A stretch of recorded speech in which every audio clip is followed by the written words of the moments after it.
বুদ্ধ মন্দির আসছে ঘুরতে, দেখতে পাচ্তেছ। এটা হচ্ছে মন্দির, ওইটা তোমার হচ্ছে ঠাকুর, দেখতে পাচ্তেছ। তো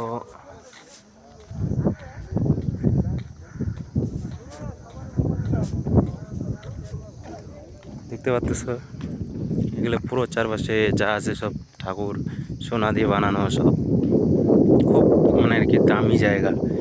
এইখানটাতে আসলে মনে হয় জান্নাতে এসে গেছি, সেরকম মনে হয়। দেখতেই পাচ্তেছ এটা হচ্ছে মন্দিরটা।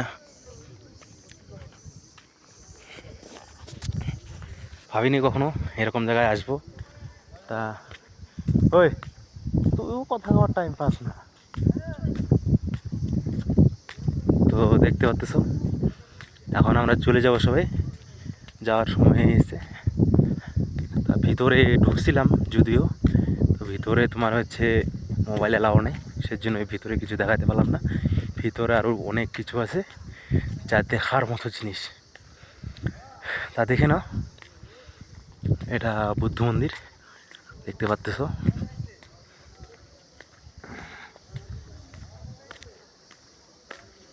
তো এটা হচ্ছে তোমার বাউন্ডারিটা অনেক বড় আছে, মোটামুটি 8-10 বিঘা হয়ে যাবে আমাদের এখানকার।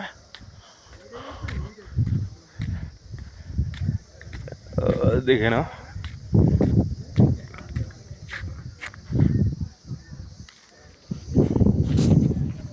যা কখনো ভাবিনি।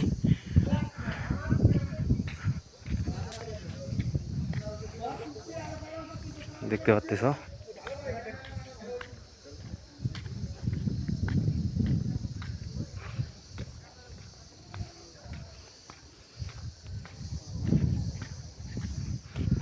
এটা মন্দিরটা।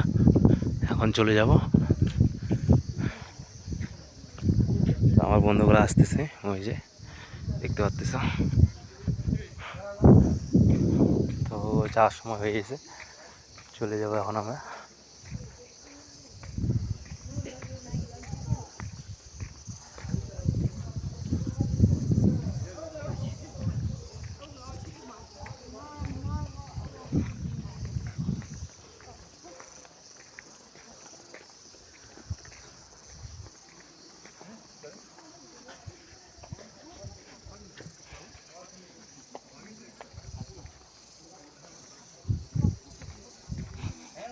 তো এটা ছোট একটা বুদ্ধ মন্দিরের সঙ্গে ছোট একটা মন্দির, যা দেখতে পাচ্তেছ। এটা